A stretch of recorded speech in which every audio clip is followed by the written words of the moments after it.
কলকাতা টিভিতে আপনাদের সকলকে স্বাগত। আপনাদের সঙ্গে রয়েছে আমি অঙ্কুর। শুরু করছি সংবাদ সারাদিন। এই মুহূর্তের গুরুত্বপূর্ণ খবর। আজ দক্ষিণ দিনাজপুরের বালুরঘাটে প্রধানমন্ত্রী নরেন্দ্র মোদীর নির্বাচনী প্রচার সভা ছিল এবং সেই সভা থেকেই আগামী ৪ জুন ভারতীয় জনতা পার্টি ৪০০ পারের রেকর্ড গড়বে বলেই দাবি করেছেন তিনি। এবং সেক্ষেত্রে প্রধানমন্ত্রী নরেন্দ্র মোদীর এই যেখান থেকেই রাম মন্দির প্রতিষ্ঠার পর এই প্রথম রাম নবমী অত্যন্ত গুরুত্বপূর্ণ হতে চলেছে বলেও জানিয়েছেন তিনি।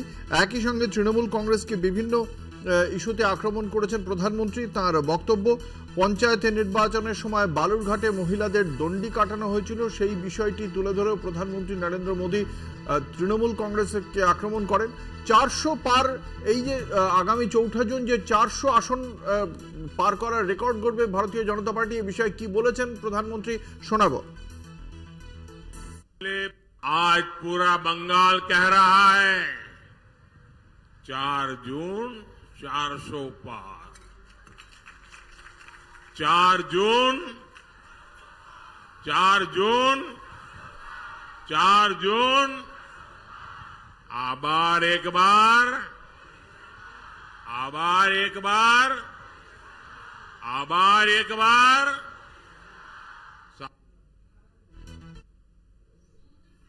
आज पूरा बंगाल कह रहा है 4 जून 400 पार,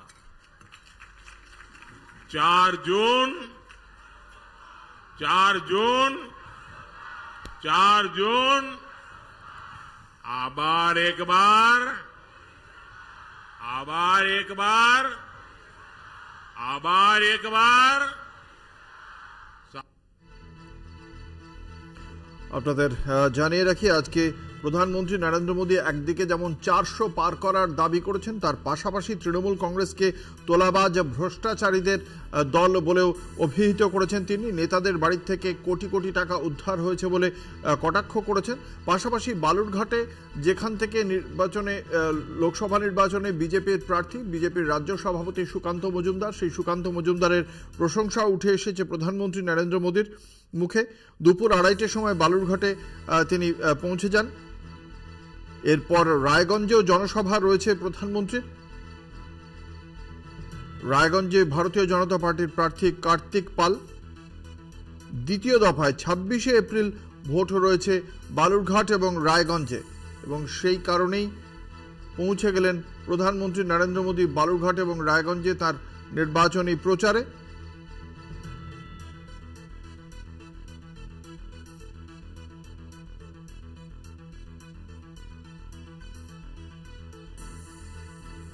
আমাদের সঙ্গে রয়েছেন এই মুহূর্তে তৃণমূল কংগ্রেসের মুখপাত্র বিশিষ্ট চিকিৎসক শান্তনু সেন। আপনাকে কলকাতা টিভির পক্ষ থেকে স্বাগত জানাই।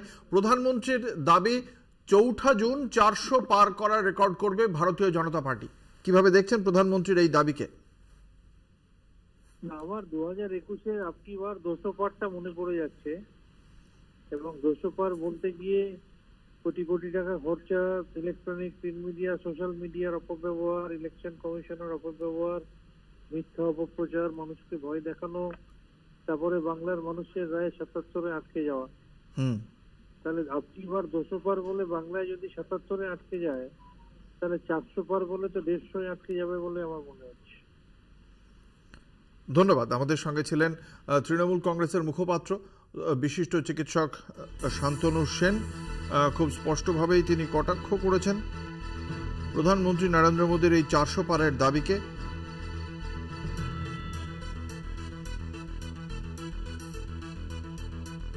যদিও প্রধানমন্ত্রী নরেন্দ্র মোদীর এই ৪০০ পারের দাবিকে পাল্টা আক্রমণ করেছেন রাজ্যের মুখ্যমন্ত্রী মমতা বন্দ্যোপাধ্যায়। মুখ্যমন্ত্রীর বক্তব্য, ৪০০ তো দূরের কথা, ২০০ পার করতে পারবে না ভারতীয় জনতা পার্টি, এমনটাই দাবি করেছেন মুখ্যমন্ত্রী মমতা বন্দ্যোপাধ্যায়। কি বলেছেন তিনি শোনাব।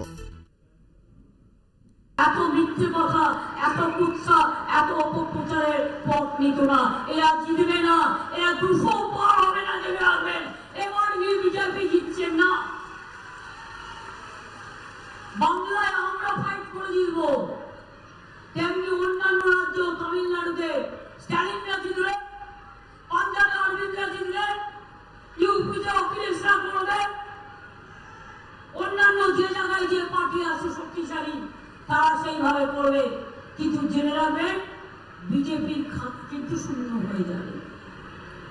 বিজেপির হাল খাতায় আর নাম্বার উঠবে না, বিজেপির খাতাটা শূন্য হয়ে যাবে। আপনারা শুনলেন মুখ্যমন্ত্রী মমতা বন্দ্যোপাধ্যায়ের বক্তব্য।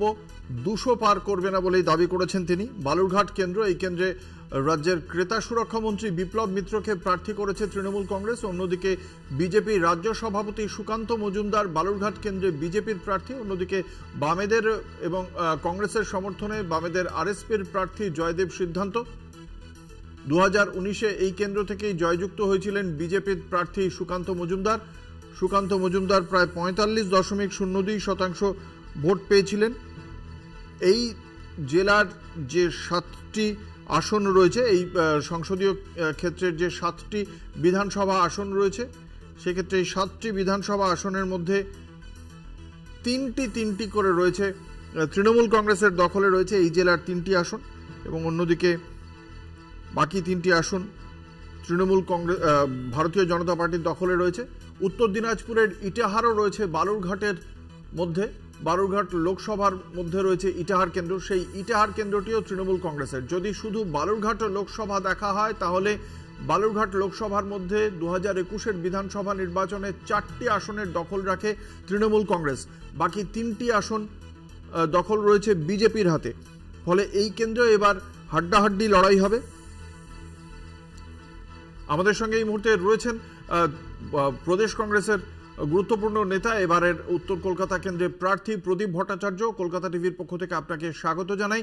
প্রধানমন্ত্রী নরেন্দ্র মোদী আজ বালুরঘাটে দাবি করেছেন 4 জুন 400 আসন পার করার রেকর্ড গড়বে ভারতীয় জনতা পার্টি। কিভাবে দেখছেন এই দাবিকে? এই দাবি একেবারেই অমূলক দাবি। উনি ওনার পার্টির কর্মীদের মনোবল বাড়ানোর জন্য এইসব আবল তাবল কথা বকেই যাচ্ছেন, যার কোনো অর্থ নেই। উনি নিজেও ভালো করে জানেন যে 180 উপরে ওঠার ক্ষমতা ওনাদের নেই। ওনাদের মানে কি, বিজেপির নয়, বিজেপি এবং বিজেপির অ্যালাইড পার্টি সবাই মিলে উঠতেই পারবে না। সুতরাং ওরা যে একা 400 আসন পাবে, এ অলীক কল্পনা ছাড়া আর কিছুই নয়। সেটা 4 তারিখে বিকালবেলায় উনি নিজেও বুঝে যাবেন। অসংখ্য ধন্যবাদ। আমরা কথা বলছিলাম প্রদেশ কংগ্রেসের গুরুত্বপূর্ণ নেতা প্রদীপ ভট্টাচার্যের সঙ্গে। তিনি তার দাবি 180 আসনও পার করতে পারবে না ভারতীয় জনতা পার্টি এবং তার সহযোগী অন্যান্য রাজনৈতিক দল, অর্থাৎ এনডিএ শিবির 180 পার করতে পারবেন না বলেই দাবি করেছেন প্রদীপ ভট্টাচার্য। প্রধানমন্ত্রী নরেন্দ্র মোদী আজ বালুরঘাটে ঠিক কি দাবি করেছেন আমরা আরো একবার শোনাবো দর্শকদের। মন্তব্য করার কিছু নেই, মিছিল করবেন ভালো। 4 জুন 400 পার। 4 জুন 4 জুন 4 জুন আবার একবার আবার একবার আবার একবার। এত মিথ্যে কথা, এত কুৎসা, এত অপপ্রচারের পথ নিত না। এরা জিতবে না, এরা 200 পার হবে না, জেনে রাখবেন। এবার বিজেপি জিতছেন না। বাংলায় আমরা ফাইট করে জিতবো, তেমনি অন্যান্য রাজ্য, তামিলনাড়ুতে স্ট্যালিনরা জিতলে, পাঞ্জাবে অরবিন্দরা জিতলে, ইউপিতে অখিলেশরা করবে, অন্যান্য যে জায়গায় যে পার্টি আছে শক্তিশালী তারা সেইভাবে করবে। কিন্তু জেনে রাখবেন বিজেপির খাতা কিন্তু শূন্য হয়ে যাবে। বিজেপির হাল খাতায় আর নাম্বার উঠবে না, বিজেপির খাতাটা শূন্য হয়ে যাবে।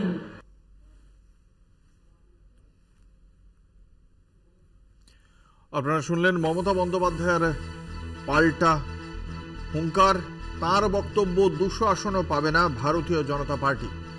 এই কেন্দ্রে হিন্দু ভোটই বেশি। বালুরঘাট কেন্দ্রে, যে কেন্দ্রে আজ ভাষণে এই কথা উঠে এসেছে প্রধানমন্ত্রী নরেন্দ্র মোদীর মুখে, সেই কেন্দ্রে হিন্দু ভোট বেশি, প্রায় 65%, এবং অন্যদিকে তফসিলি ভোটও রয়েছে। ফলে এক্ষেত্রে বিরোধীদের পক্ষ থেকে বারংবার যে অভিযোগ করা হয় যে এই বিভাজনের রাজনীতি করছে, ভারতীয় জনতা পার্টি এবং তারা 200 আসন পার করতে পারবে না, এমনটাই দাবি বিরোধীদের। কথা বলবো, আমাদের সঙ্গে রয়েছেন বিজেপি নেতা রাহুল সিনহা। প্রধানমন্ত্রী যে 400 আসন পার করার দাবি করেছেন তার প্রেক্ষিতে তৃণমূল কংগ্রেসের পক্ষ থেকে দাবি, কংগ্রেস বলছে 180 আসন পার করতে পারবে না, মুখ্যমন্ত্রী মমতা বন্দ্যোপাধ্যায় বলেছেন 200 আসনও পার করতে পারবেন না। আপনাদের প্রাথমিক প্রতিক্রিয়া?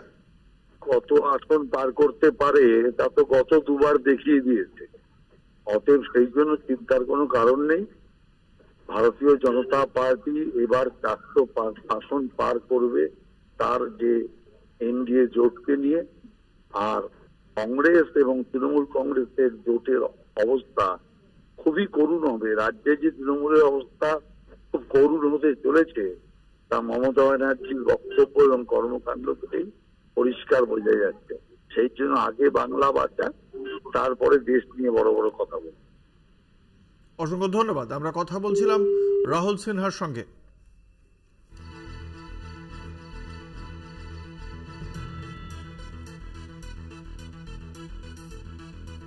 বালুরঘাট দক্ষিণ দিনাজপুরের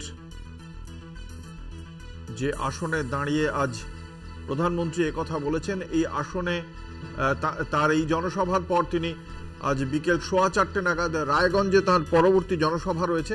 মূলত বাংলার নির্বাচনী প্রচারে 4 জুন 400 পার, এই যে স্লোগানটাই, সেই সুরটাই বেঁধে দিয়ে গেলেন প্রধানমন্ত্রী নরেন্দ্র মোদী। আগামী দ্বিতীয় দফার যে নির্বাচন রয়েছে সেই দ্বিতীয় দফায় 26শে এপ্রিল এই কেন্দ্রগুলিতে নির্বাচন হবে। বালুরঘাট, রায়গঞ্জ, দার্জিলিংয়ে এই কেন্দ্রগুলিতে নির্বাচন হবে এবং সেক্ষেত্রে সেখানেই স্লোগানের সুর কি হবে তা ঠিক করে দিলেন কার্যত প্রধানমন্ত্রী নরেন্দ্র মোদী। 4 জুন 400 পার। আমাদের সঙ্গে রয়েছেন এই মুহূর্তে বিধায়ক, আইএসএফ এর বিধায়ক নওশাদ সিদ্দিকী। আপনাকে কলকাতা টিভির পক্ষ থেকে স্বাগত জানাই। প্রধানমন্ত্রী নরেন্দ্র মোদীর দাবি 4 জুন 400 পার করবে ভারতীয় জনতা পার্টি, কিভাবে দেখছেন এই দাবিকে? দেখুন, বিজেপি 400 বলতে পারে, 543 বলতে পারে, তাদের তো বলতে ট্যাক্স লাগে না। আজকের দিনে স্বপ্ন দেখিয়ে তো আমাদের কাছ থেকে 10টা বছর কেড়ে নিল। কালো বিদেশি টাকা ফিরিয়ে নিয়েছে, গরিবের অ্যাকাউন্টে 15 লক্ষ টাকা দেওয়ার কথা বলেছিলেন। নোটবন্দির পরে যদি সুফল না হয় রাস্তার চৌমাথায় তিনি কি করবেন সে কথা বলেছিলেন। বেকারত্বের আর কমবে বলেছিলেন, সবটাই বিপরীত হচ্ছে। বেকারত্বের শীর্ষে দেশ এগিয়ে যাচ্ছে, যে বেকারত্ব আছে তার 86%। আমাদের তো যুব সমাজ আছে। 400 বলছেন এবং বিজেপি সারা দেশের অবস্থা খুব একটা ভালো জায়গায় নাই, মাইনাসে রান করবে। সেই জন্য শুধু বাড়তি অক্সিজেন যোগাতে, কর্মীদের মনোবল বাড়াতে এই ধরনের কথা বলছেন। এবারে পশ্চিমবঙ্গ সহ সারা দেশে বিজেপি মুখ থুবড়ে পড়বে। অসংখ্য ধন্যবাদ। আমরা কথা বলছিলাম আইএসএফ এর বিধায়ক নওশাদ সিদ্দিকীর সঙ্গে। তাঁরও দাবি যে এবার ভারতীয় জনতা পার্টি মুখ থুবড়ে পড়বে গোটা দেশে। তারা যে প্রতিশ্রুতি দিয়েছিলেন সেই প্রতিশ্রুতি রক্ষা করতে না পারাতেই তারা মুখ থুবড়ে পড়বেন।